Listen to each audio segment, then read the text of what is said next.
before you come up, Chris, I just want to share kind of our thought and the reason behind why we're even doing this. And it came to mine and Chris's attention probably a couple months ago when we were flying with some friends, that we realized a large percentage of the people that we've interacted with and we hang out with, and people even in our circle, have no idea as to what it means to steward the money that God has entrusted us with. Notice I didn't say our money, because it's not our money, it's the money that God has entrusted us to be a steward of. And we realize many people don't know how to spend it, how to use it, how to invest it, how to save it, how to give it. There's so many things that we all need to be a little bit better at when it comes to money. Jesus had a lot to say on money, right? We all know that finances play a central role in our life. It affects our decisions. It affects our relationships. It affects our stress levels and so many other things. So Chris and I thought it'd be a good idea to have some of the people we think are smart and might have good financial advice to come and share on these Tuesday evenings on how we can do better the things a steward of God might do, such as investing, etc. And so that's why Chris and I, as 20-year-old-ish kids, are doing these things on Tuesday nights and not something funner. But I could probably have some more to say, but Chris, I'll let you take the stage on what you want to talk about. All right. Yeah, so I wasn't officially intending on doing this, but here we go. As some of you know, I'm Chris, and I'm just going to basically go through how I do my finances as far as how I allocate them and everything like that. So starting with the fundamentals, there's basically two things. There's tracking your income, and there's tracking your expenses. Those are the two main things. But then there is dispersing the difference of what you have. And so then what do you do with that? And we've had a whole bunch of people talk on other things. I'm going to be maybe a little more specific on some things I think that we didn't necessarily touch on. So with spending, how do I track that? Because I think that's very important to track your expenses. Otherwise, you have no idea what you're doing a whole lot of the time. When you're spending, you want to ask yourself, what is the goal when I'm spending money? A good friend of mine, Isaiah, shared a story with me. Where are you, Isaiah? Oh, you're over there. He shared a story about, I think it was buying some vehicle, and there was a great deal on it, but you had a goal of buying a house. And you're like, well, what's more important, buying the house or buying the vehicle? Because one will subtract from the other goal. And so as a result of that, I think, is that a true story, or am I just making this up? Okay, perfect. I'm not making this up. So he then, because of the goal he had in place, he knew how to allocate his expenses. So when he came upon a decision, he knew this is the direction I'm supposed to go, not this direction. So I leave you with this. Every time you pull out a cash card or a check, always ask yourself, why am I doing this? And does it align with the goal in end? As far as for tracking expenses, I use the Expense OK app. You can use the Every Dollar app. You can use a piece of paper. You can use Google Sheets. I would say Google Sheets and this app are my two personal favorites. This is what you can do with spreadsheets. You can do whatever you want with them. So they're fun. And then another thing I use to track expenses, there's some people that don't like credit cards, other people that do. I personally do use them for a couple of reasons. One, to build credit, ease of use, tracking expenses, and then in general, they are safer than a debit card. Another thing with the building credit aspect, I know some people alluded that you don't need credit to buy a house. However, and my brother and I, we bought a house together. Neither of us had any credit, and we didn't have any continual expenses in our name, like a phone bill or anything like that. And so the banks were like, sorry, if you had just something, but we didn't have just something. So if you do have something like that, then it does work. But they're really nice. They can track your expenses. You can see I've spent a lot of money this so far, mostly in gas. And then tracking income, pay stubs, very wonderful. Unless you're a business owner, then it's a lot more difficult. And then Google Sheets for rental income that I have for the house my brother and I share. And then now coming on to investing the difference. This is what I personally do. I like to divide things in percentages, okay? So allocating most of the resources into safer assets, less of the resources into more risky assets. So how much in cash? You always need a little bit of cash on hand. Ask yourself that question. How much in stocks? How much in real estate? And if you were here yesterday, how much in crypto? Not yesterday, but last week. So those are the 4 things that I invest in with my money that I allocate towards investing for income purposes. I'm a big fan of diversifying my income. Some people like to be more specific in one thing, and I think that's great. And so that's why I put this caveat here. If you are getting started, whatever you are getting started in, you should just take a lot of time to focus on that one thing, to do it well before you move on to the next thing. So yeah, if I was getting started, the first thing I'd do is stocks. The reason why I think that it's the simplest thing to get into. It's also pretty consistent. As one person mentioned last week, real estate's great. I love it too. However, it requires a lot of upfront capital. What I personally do is dollar cost average into VTI or VOO and S&P index, and I use M1 Finance for that. And then you can add a small percentage into crypto. Bitcoin is my personal preference. And so work from there to other options, like literal options. We'll hear more about that later. So my main target, this is how I break down my investments of what I shoot for. I'm roughly like close to these, but 10% in cash, 10% in crypto, 40 and 40 for stocks and real estate. That's how I like to break my investment down.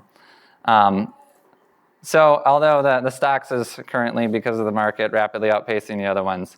And with this cash one, I really like Dave Ramsey for his like baby step principles, but I think he does a really bad job of explaining, okay, now that with the stuff you have excess, how do you invest that? He just, says growth, high growth, those 4 mutual funds is what he says, but he never gives you like a specific ticker symbol like, VTI or VOO or, this specific thing. And so I think that kind of leaves a little like, I'm looking for more concrete answers because, as a kid starting out, I had no idea about this stuff and I kind of fumbled along as I went. Made mistakes, also made successes. Do not invest if you don't have 3 to 6 months worth of expenses saved. This is a Dave Ramsey principle. Save $1,000, pay off all your debt, except for the house. Save 3 to 6 months worth of expenses. And then after that, then you can start investing in other things. So like for me, I only try to keep like a small amount in my checking account. The rest of the 3 to 6 months I put in a high yield savings account. I personally use Betterment. You can use whichever one you want because you should at least get some interest off of the capital you're just holding in there. Thanks, Saul, for some of that stuff. So high yield savings account, that's where I personally store my 3 to 6 months worth of expenses, which for me is about like $3,000 to $5,000 because I still live at home, so I don't have as much expenses as maybe some other people do. And then I try to keep a smaller number in my checking account and then only pull from the other stuff as needed. So don't invest if you don't have that 3 to 6 months and don't have a job or consistent income. So for real estate, let's see. We're not going to do that. We're just going to go on to this. Stocks, okay? So this is how I break my stocks down. I have it in 4 different places. A Roth IRA, I think that's a great tool for long-term down the road. However, the problem is it's long-term down the road. You can't use it until you're 59 and a half. So I think there's a problem with that. One of the reasons why I think investing in stocks specifically, 70% of my Roth IRA is in VTI, is it typically has a great return. So money-weighted return as of to date is 51% when I started in 2022. And all I do is just throw $50 a month into it, or not a month, a week into it. And that's all I do, and that's the current rate of return. General investing, that's the other one of the 4 that I do. I also, that's like pretty much 100% in the VTI. So, VTI is not the most risky thing. It's just basically tracking the S&P 500. And that's at a 69%. So one of the things I do like about stocks, again, it's It's low maintenance, very easy to get into. If you dollar cost average, don't even think about it. Any excess money that's like little that you just put on, it'll grow consistently. And that's the percent money weighted return, 69% as of 2022. And then also, if you have a company that issues you a Roth 401k or something like that, I would take advantage of that. Dave Ramsey likes to cite match beats Roth, or beats 401k. So if you can get a match, they're just giving you free money, you might as well take it. If you then can do a Roth IRA, you don't have to pay those taxes in the future. And then, I got 5 minutes here. And then if IRA would be the last thing. So that's a great thing to have if you work for a company that does that. And then last of all, I have varying things. So I have more that like I weight into longer term stuff that I want to put in less risky assets because I don't want them all to just drop on me. And then I have something that I call my fun money account. And courtesy of this guy over here is going to talk to you next. I started getting to options trading. And if that account goes down to zero, I'm not concerned about it because I have everything else set up. So it's a risk stratification strategy is what it is. And so then for crypto, so this is specifically what I do. Every Monday, $200 goes into my general M1. I don't even think about it. It happens automatically.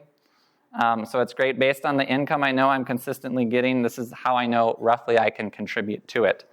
And then $50 to the Roth IRA, and then 6% of a paycheck to the 401k because that's how much they'll match up to. And then as far as crypto, I only have as I said, 8 to 10%. Currently it's about 8%. And so out of that crypto, I break it down to 75% Bitcoin and 25% Ethereum. And year to date, those are at about 150%, rate of return.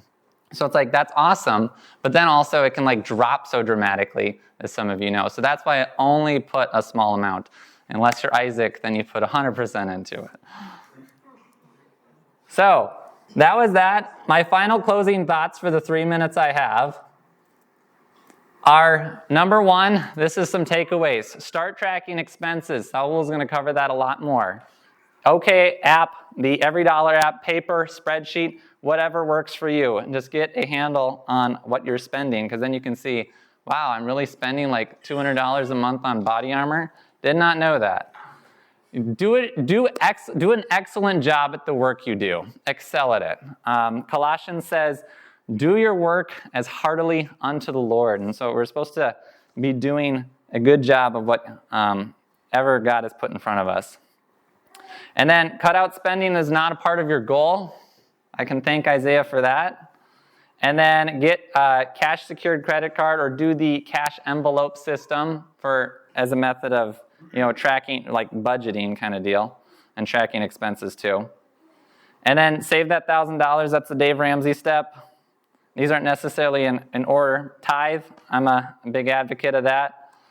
And then pay off all your debt except your house. And then save your 3 to 6 months worth of expenses. As I said, for me that's $3,000 to $5,000. And then put that into a high yield savings account. I personally use Betterment, like I said. You can use Wealthfront, you can use probably Webull, you can use, I don't know, there's options. Just talk to somebody of why they use the one they use. And then invest the difference. The thing I would suggest if you're young, start into VTI.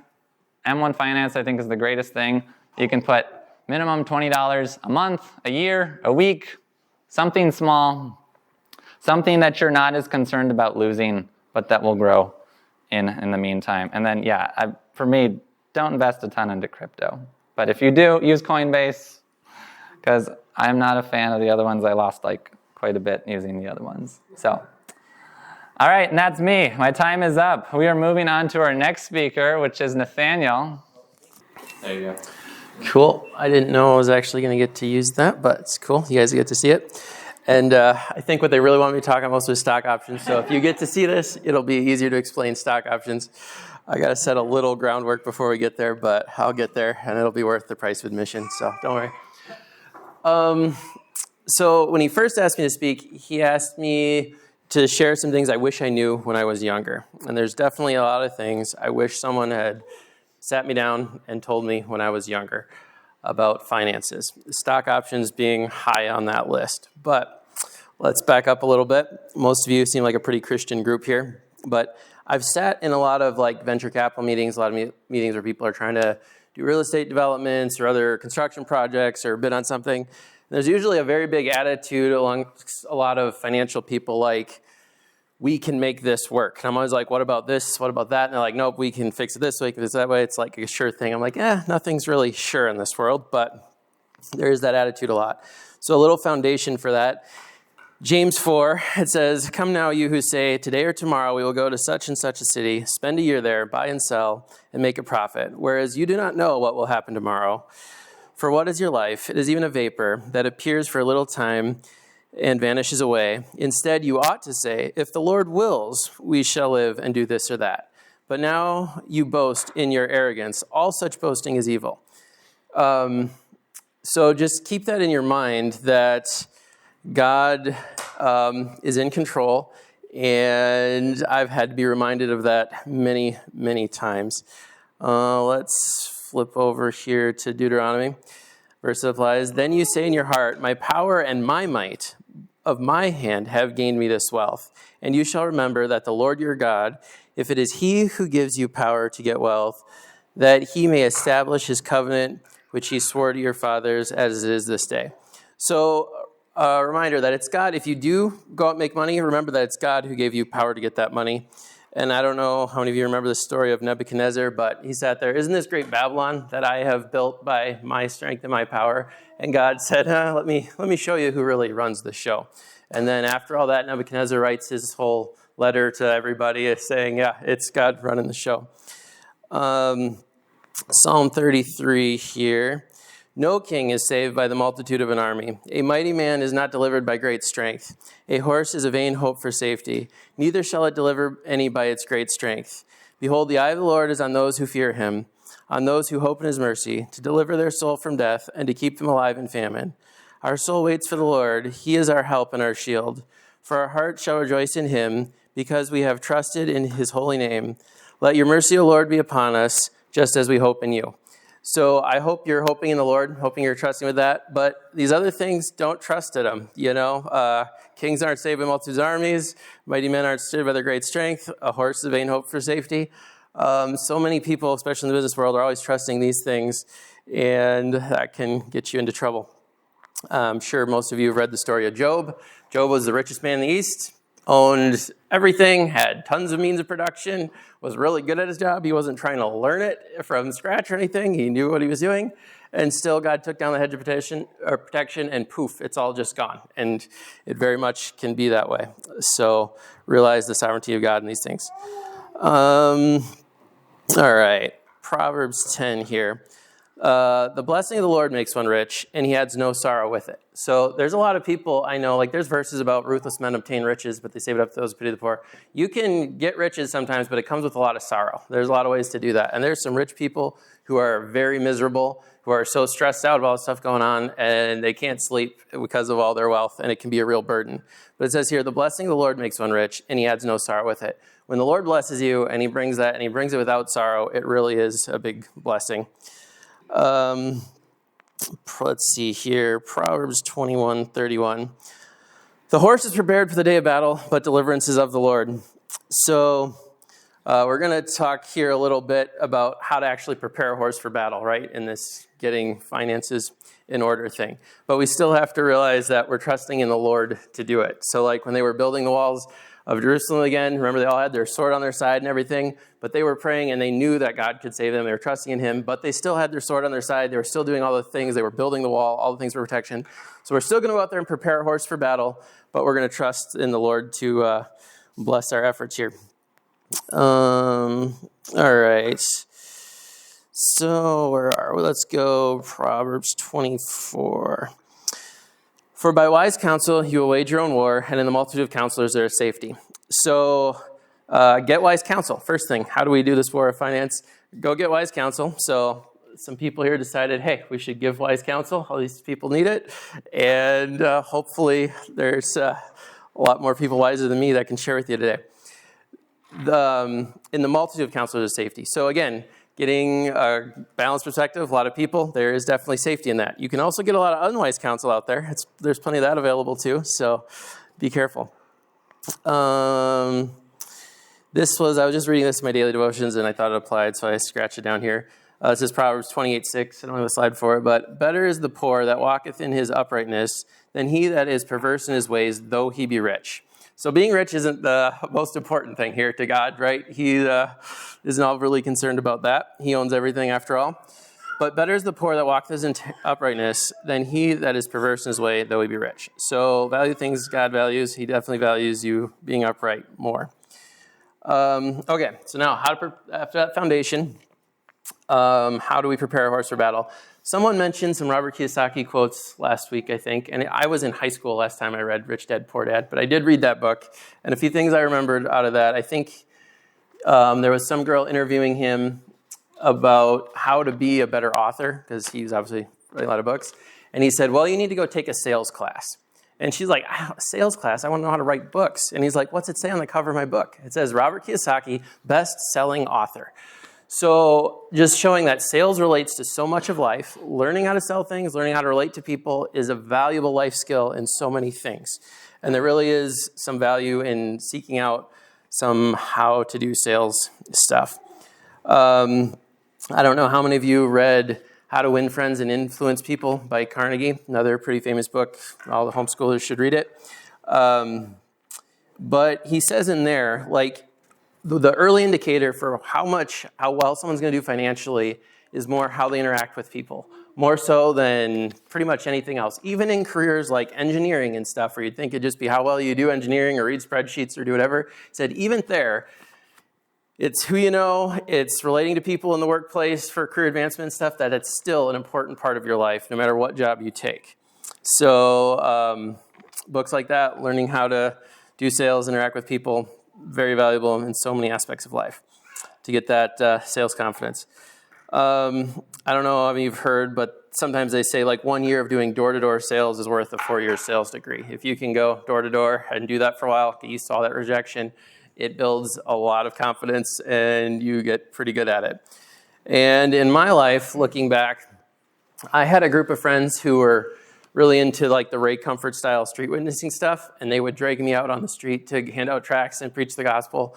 And if you want to get used to rejection and cold calling and be able to do that, I would say if you do that once a week for a summer, you're going to be pretty good at going up and talking to people when you know they're not going to like what you have to say. So that was definitely a big help in my life, I think. And so many of the different businesses I've run or things I've done, like a lot of construction stuff, there are so many carpenters who pound nails way better than I do, can build a house way better than I do. But I usually make a lot more money than all of them, and I attribute a lot of it to all those times I drug me out there street witnessing and being able to sell work. All right, so on this equation of how much money you have, there's only two sides of it, right? There's how much comes in and how much goes out. Now, you've probably heard if your outflow exceeds your income, your upkeep will be your downfall. So basically, Finance 101, make more than you spend.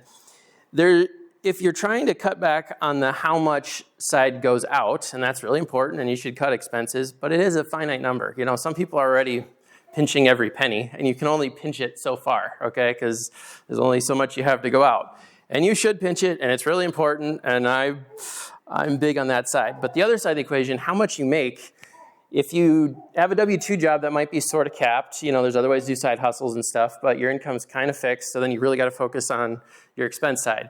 But if you run a business or something or do other things or even side hustles, you can expand what you make, and usually you can make what you make way bigger than how much your expenses ever were, and it is usually how I try to work on that. Doesn't always happen, but some people say, a penny saved is a penny earned, but the way taxes work, a penny saved is worth a lot more than a penny earned, right? If, it's after-tax money and you can save it, that's a big deal.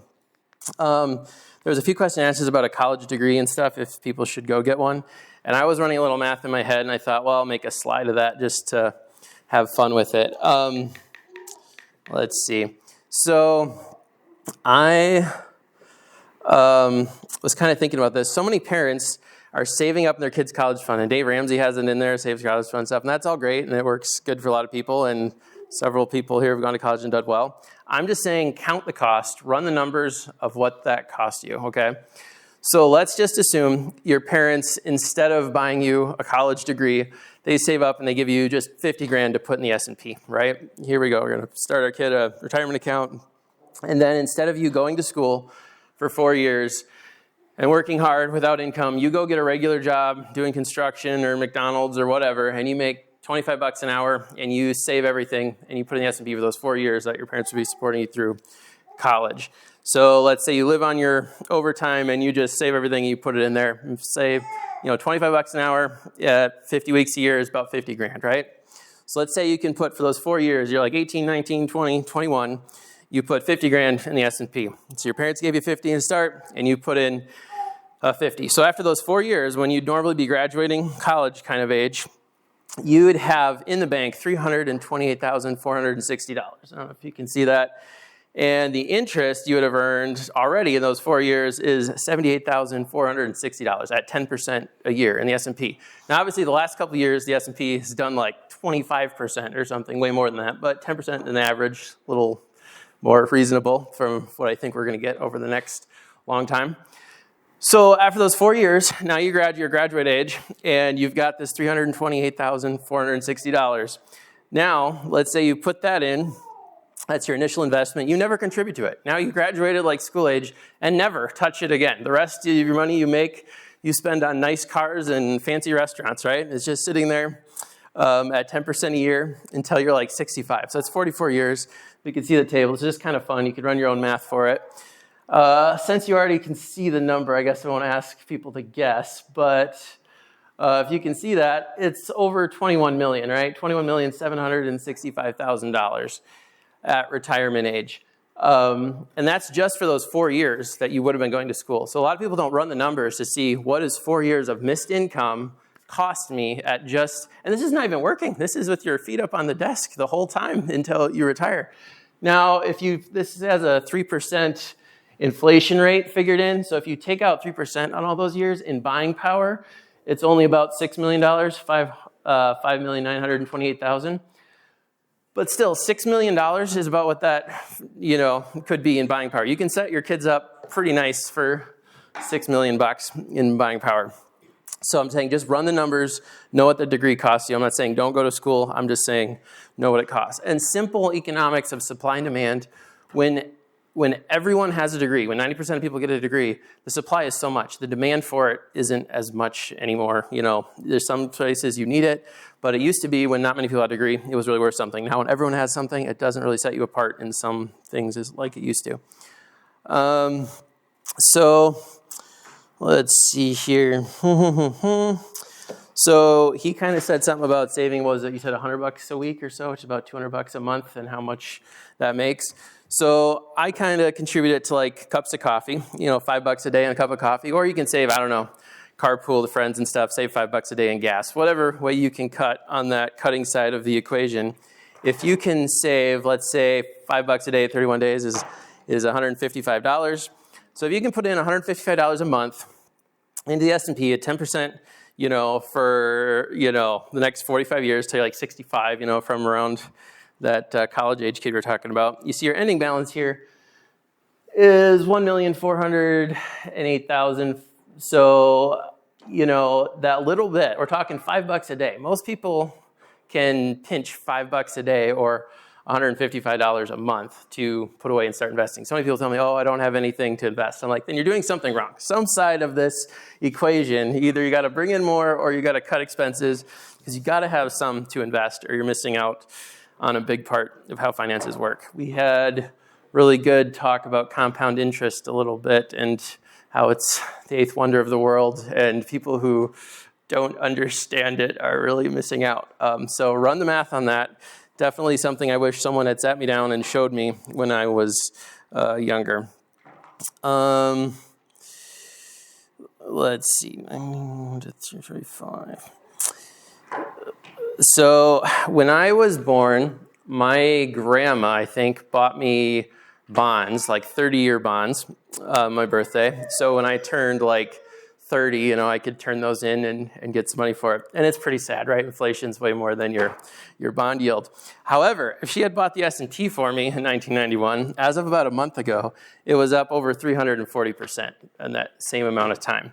So just an idea, like an idea for parents with your kids. Start your kid account in the S&P. Here's what we're putting in there for you. And then that compound interest gets a lot longer to work. You're not starting when they're 20, like some of these scenarios I'm talking about. So that college fund you have for your kids, you could just put in the S&P, and instead of for college, have it be for their retirement where they need. Or if you can buy your kids a house or build some sort of business for them to learn how to run and manage. I'm very envious of a lot of my friends that their parents had good businesses to help them run and step them into. It seemed like a really great way to set up your kids in life.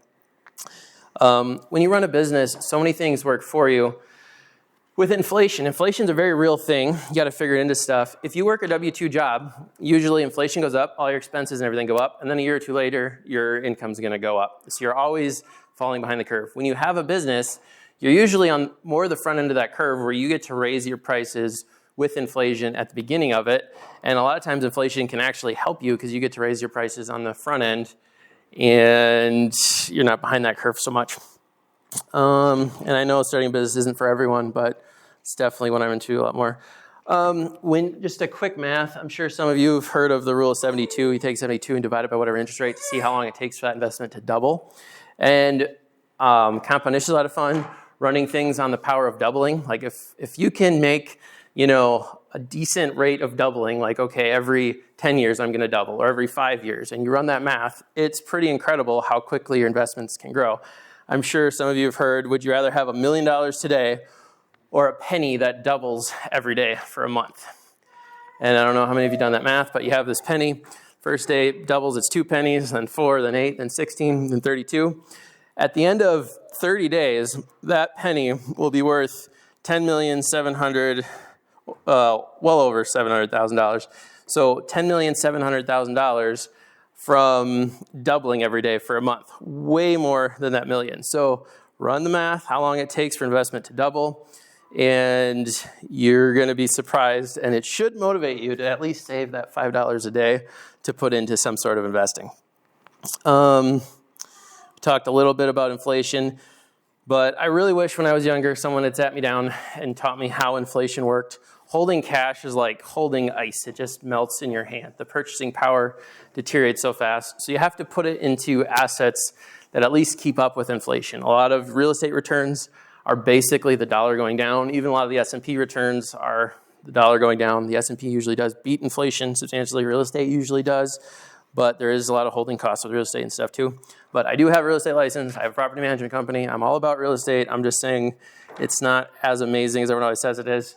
Some people do really well at it. They just ignore everything I say and go, I'm going to go do really good, and that's good. Glad for them. I'm a horrible real estate agent because I'm always telling people not to borrow money. So it doesn't work for that. But I definitely grew up being taught very much, don't go try to find a job, go try to find a need to fill. And if you take care of the customer, the business will take care of itself, all those kind of things. So I really took that to heart. And then I was always taught, never borrow money. Here's a lot of reasons why not. And people will say, oh, it can't be done. You can't buy a house. You can't do this and that. If you are creative and you start out with those goals in place, like, nope, I really purpose not to borrow money. When it says, oh, no, man, anything except to love one another, I took it pretty literally, and I didn't borrow money. And not to brag or anything, but I think the Lord blessed that. And by the time I turned 20, I was able to buy a few houses and stuff cash, which was definitely a blessing. My brother also, he had the same kind of vision. I want to get ahead. I don't want to borrow money. I want to be able to get a house and stuff. And it's a lot of work. It's hard. It's not easy, and you got to put some work in to get there sometimes. But he did. He went, I think he went trucking in the Dakotas, running frac sand and stuff, so did really well for a couple years. He wasn't 21 yet, so they wouldn't let him drive over state lines with his CDL, so I think he had to get his residency in North Dakota to be able to do it. But did that for a while, bought his own truck, bought his own trailer, all that stuff. Definitely could have bought a house by 20 or whatever, no problem.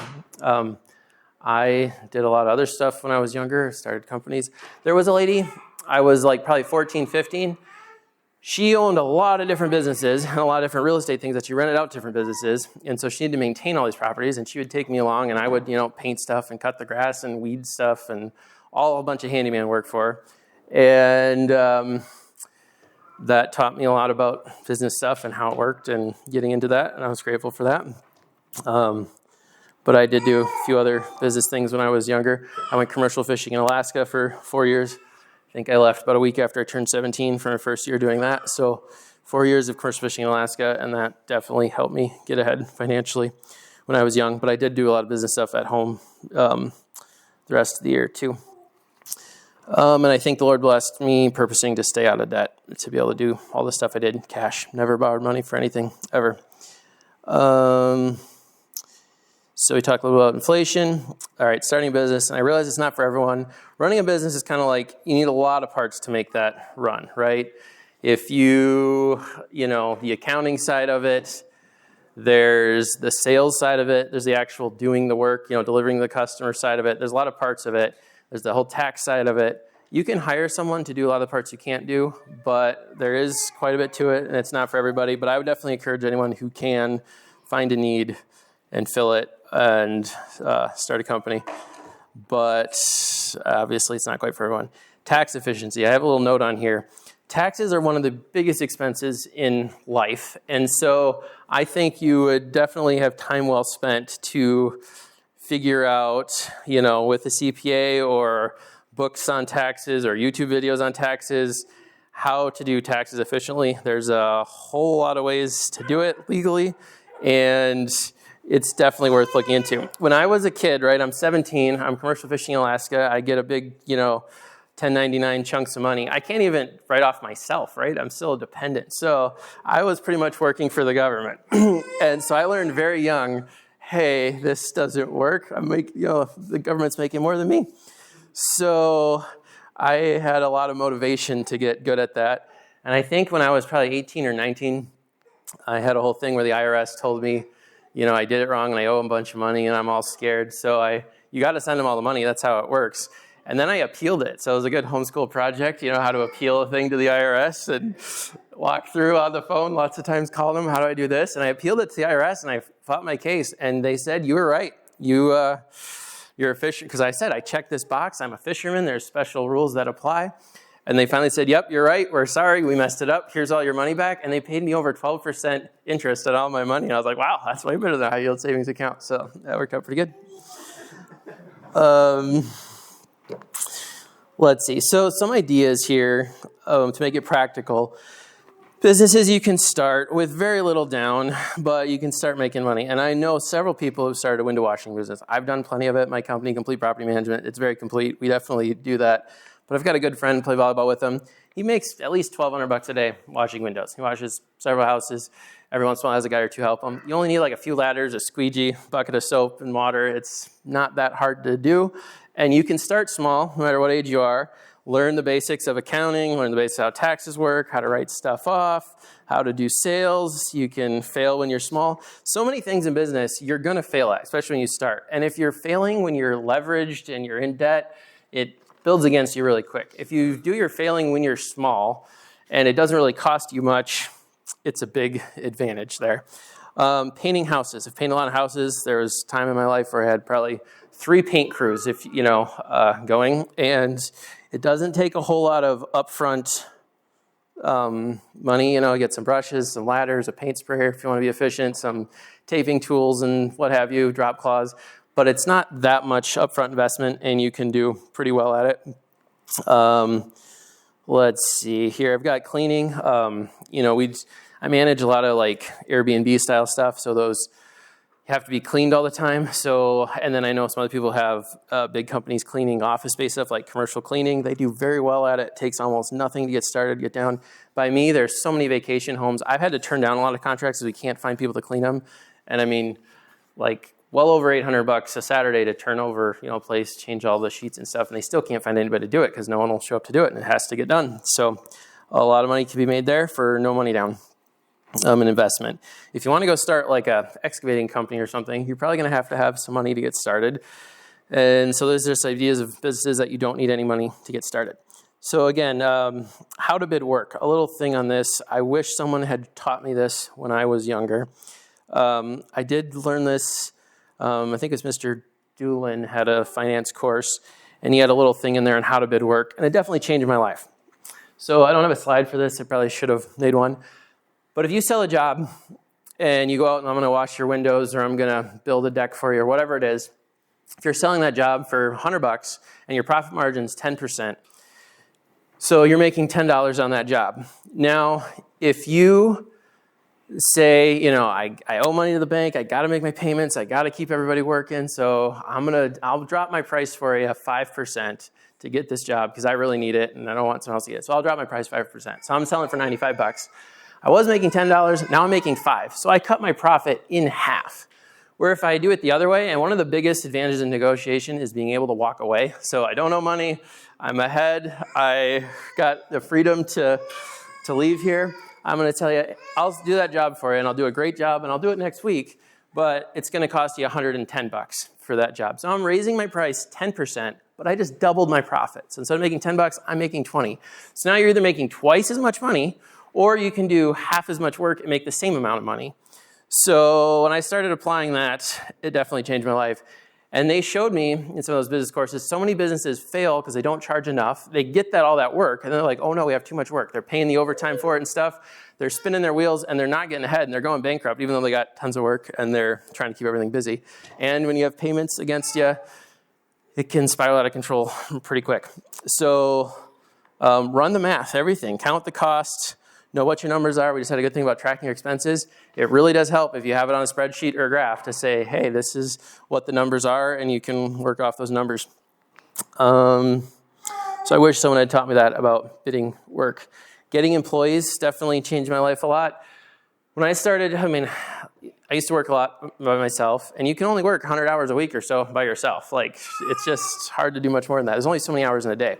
It caps it. And of course, if you can break that time-money barrier, definitely helps. But if you got a few employees, I learned if I bring 3 guys to work, I could charge the customer less per hour. And because I was making money off each guy and my own time there, I was making more in that 8-hour period, because I'm charged for all my employees. And I'm charging the customer less per hour. So the customer's getting a better deal, and I was making more money.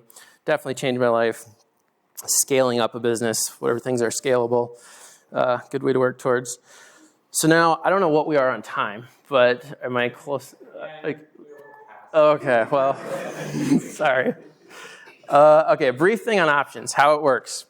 Definitely changed my life. If anything I wish that someone would have taught me, it would have been this. Now, we're all talking about the S&P, and that's all fine, and it does well. You should look up the basics of how options work. Option trading on stocks, when I learned that, it totally changed my life. I pretty much went to full-time trading. I still do other business stuff, but not nearly as much. I trade almost full-time now. And in my life, I was really good at making money, saving money, but then through inflation, what am I going to do with money? So basically, I kind of run my own little hedge fund, I guess. But with options, if you sell a put, you're selling the right to sell a stock at a certain price at a certain time. So I usually sell weeklies. You can do the math, figure out whatever you want to do. But if you sell weekly options, every single week you're getting paid cash from that option chain, right? So we were talking about S&P. A lot of people here just buy and hold the S&P. So people, when they think options, they go, oh, that's too risky. But you don't. If you're always selling options and you're always making time premium, so you're selling for what they call theta decay. So every day that option is deteriorating price, you're getting that. You're on your net short, so you're always going to be getting paid that. I actually have less risk than someone who's just holding the S&P because I also have exposure to the S&P or whatever I'm selling options on, but I'm getting paid every week and my risk is less. So basically, if I sell a put option, say S&P is trading at $600, I sell a put at $600. Say right now, today, they pay me $150 for that contract. If the S&P stays above $600, they're not going to assign it to me, make me buy it at $600. If it stays above that, that option is going to expire worthless in a week from now, and I'm just going to keep that $150.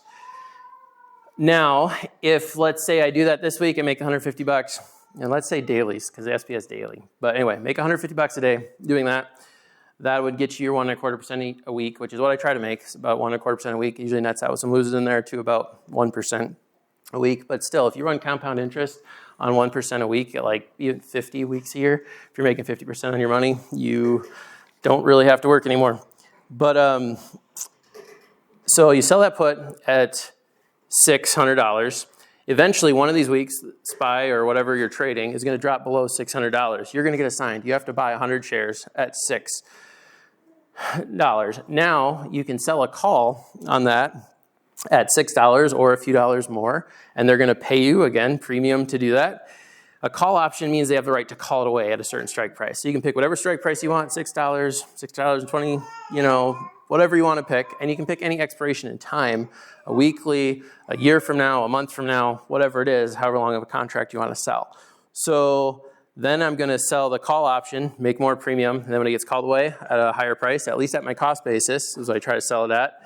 So now, if I'm in SPY and it drops a bunch, yeah, that's not great. It's going to be a little hard to sell premium down there. I can still sell for premium. But someone else who just buys the S&P, and when they have like a 2008 or something, and SPY drops, and SPY is just an ETF of the S&P, which is the 500 biggest companies in America. If that drops, we both have the same amount of risk, except I'm making money every week on it, so my risk is less.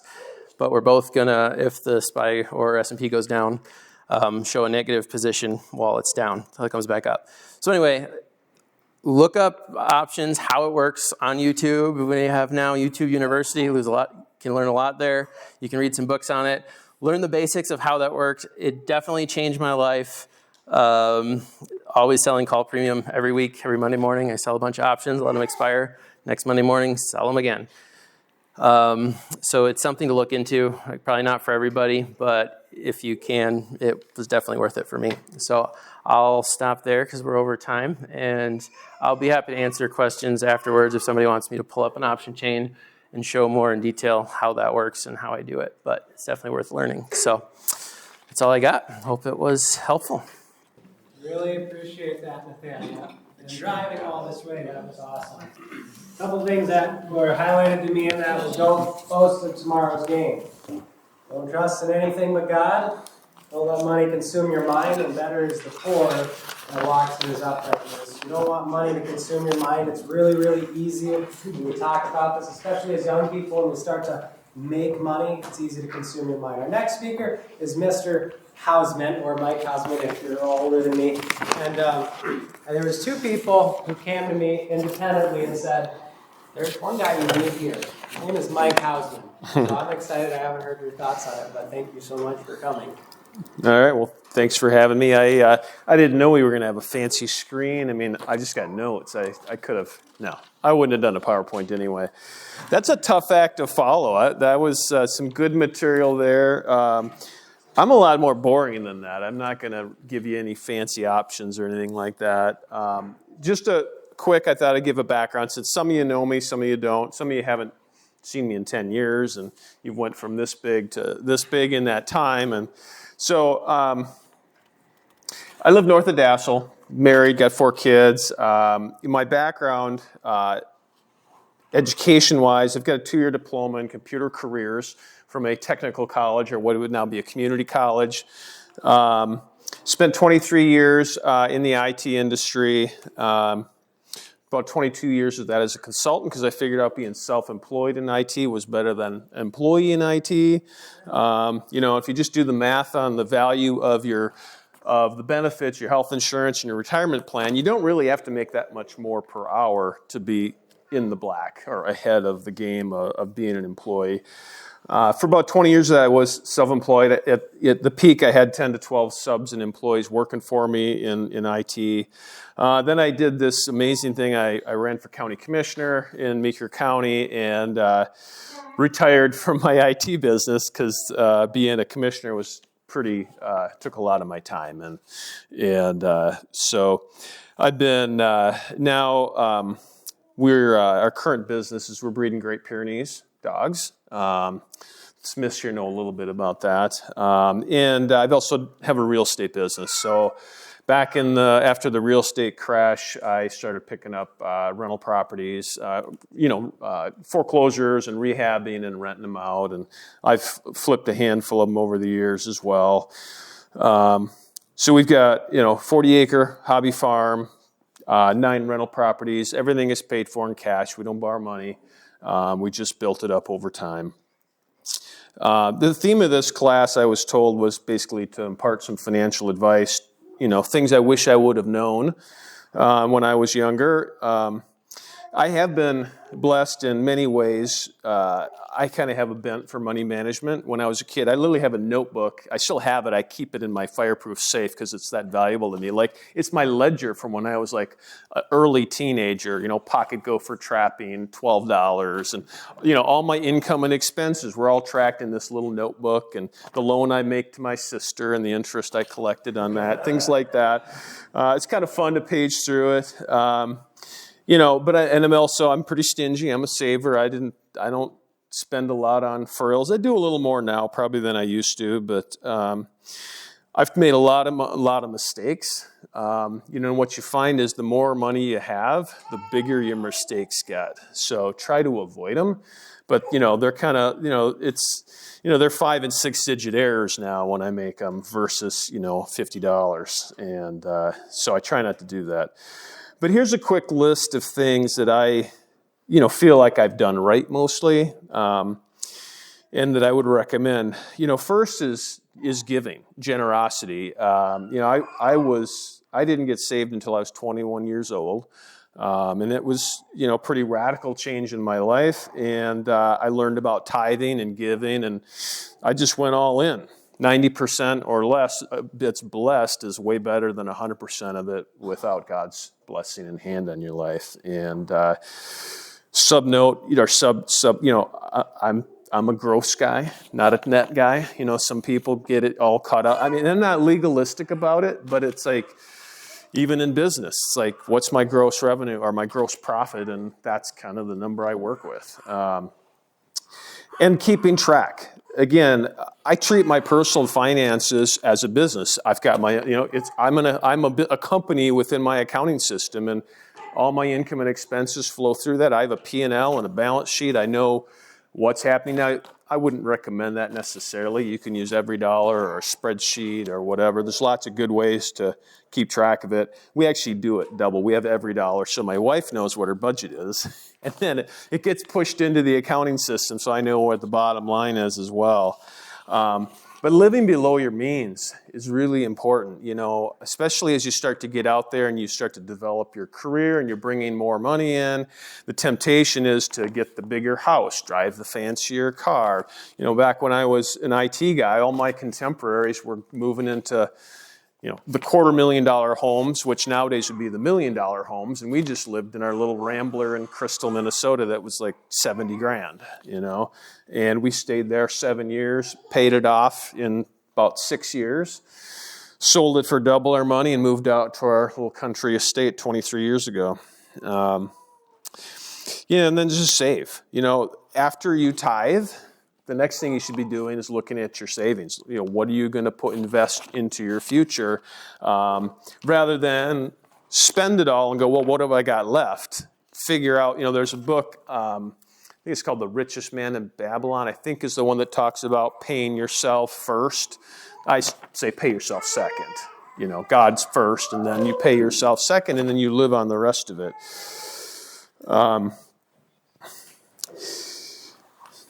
I guess, early on, I worked on out-earning my stupidity, really. And then just, work like a crazy person, especially before you're married. You got nothing to do but work. Just get out there and get after it. And along those lines, one of the things I feel I wish someone would have talked to me about is some of the things Nathaniel was talking about. Like, don't just go out and get a fast food job. I mean, that might be your first job, but there's so many other opportunities that will pay you so much more. The trades are fantastic right now. Or starting your own business is better yet. One of the things we've used our homestead for is actually to create business opportunities for our kids. They're now 23 to 32, and they're married and successful as far as I'm concerned. We think they're doing great.